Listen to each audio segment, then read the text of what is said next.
So I think the plan is for me to speak briefly about this topic, where is God when it hurts, and then there'll be a chance for question and answer.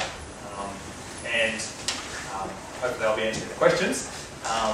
But there is no, let me just say up front, there's no question that is too simple, there's no question that is too complicated, there's no question that you could ask and insult me by. So any question is fair game.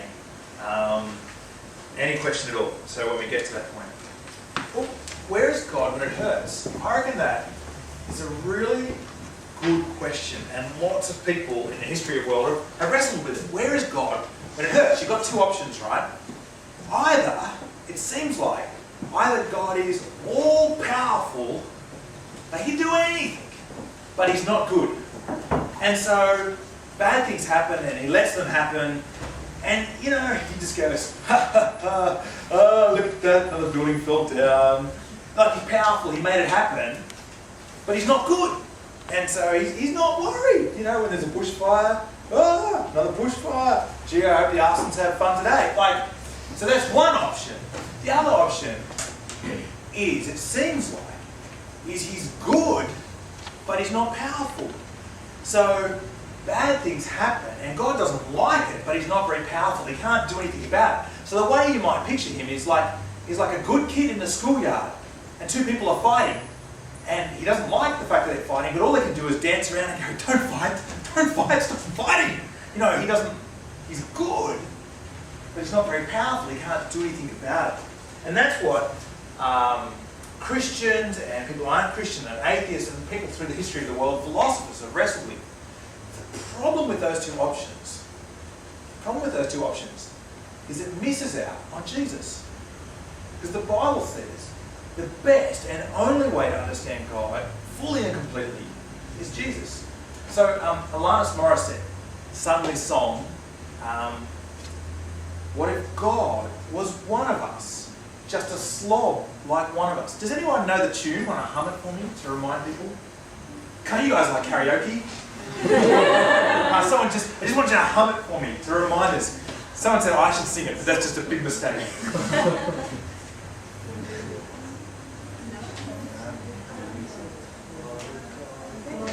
One of us, just a slob like one of us. Okay, Google it later. Okay, so, see, the Bible actually says that Jesus was like the ambassador of God, the agent of God. If you want to understand God, come to Jesus. He's the ambassador of God, and he's more than that, but we'll come to that in a minute. So, in the first passage, what you see, as it were, is God's ambassador running to some suffering. If you look at that first passage, Luke chapter 7, it's about this guy called Luke, wrote a biography about Jesus. And this passage is all about that biography. And what you see is Jesus is heading into a town called Nain. He's walking to this town, and there's his disciples, his followers are following him, and there's a large crowd following him. And I cannot imagine them walking up into the town. There's a large crowd following him. And what he meets is he meets death. Because coming out of the town, look there in sentence 12. As he approached the town gate, a dead person was being carried out. So a coffin, or a dead person, maybe, I don't know if they're in a coffin or just on some wood, is being carried out. And so Jesus is leading the way, and out comes a coffin, and Jesus meets death. And it's a tragedy. See, look, the only son of his mother, and she was a widow. So this poor woman has had her son die, her only son, and her husband has already died. And it's this great tragedy, and Jesus meets death. And there's a large crowd coming out of the town with the woman. So it's kind of like a big crowd coming up with Jesus in the front, another crowd coming out of town with death at the front, and Jesus and death meet, and the crowd kind of surrounds the event. And so, what does Jesus do? Look at sentence 13. When the Lord, that is Jesus, saw her, his heart went out to her, and he said, don't cry. See that little sentence there? That's really pathetic. It says his heart went out to her. Actually, That's a terrible description. It said that his stomach and his bowels twisted inside him. Have you ever watched something on TV and it's really upset you? And you saw that woman on the video when she was trying to talk about the fact that her community had a fire come through it. She started crying and her stomach clenched. If maybe you've had a friend who's had an accident, or maybe you've got an exam results where you're going to fail, and your stomach clenched and your body went. So when Jesus sees this woman, he has this massive kind of reaction to it, and it's one of compassion. He's so upset by the death of this person and this poor woman. Huge compassion. Now that's probably my first point, because see, when God sees death and suffering, he really, really cares. It matters to him a lot. Because, well, it matters to Jesus a lot. Look, the Greek word is, for what happened there, is splitnitzomai, which means that the inside of Jesus was churned up. He says don't cry, and then, look what happens in sentence 14.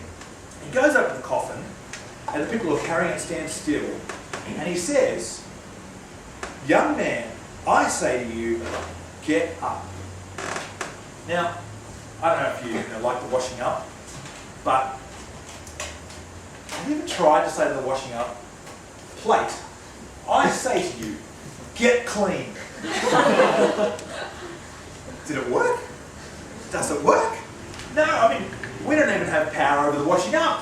Oh, gee, I'd love to be able to do that. My wife says to me, Glenn, could you mind cleaning up the kitchen? Kitchen! Be clean! But here's this dead guy whose blood has congealed, his liver has started to putrefy, his organs are starting to dissolve. And Jesus says to him, get up. And look what happens. Sentence 15, the dead man sat up and began to talk. And Jesus gave him back to his mother. So that's probably my second point.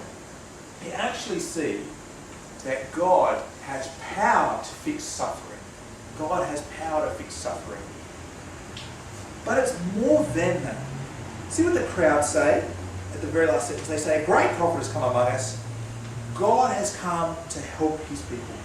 So the Bible actually says that Jesus wasn't just the ambassador of God. He was God himself come among his people. Now, where Luke's biography goes is, in a few chapters, Jesus says that he's going to head to the cross. Now, what the cross was a form of Roman execution. The Romans ruled this land, Israel, where Jesus lived, and Jesus says he's going to go to the cross, and he's going to die there, and he's going to die there willingly.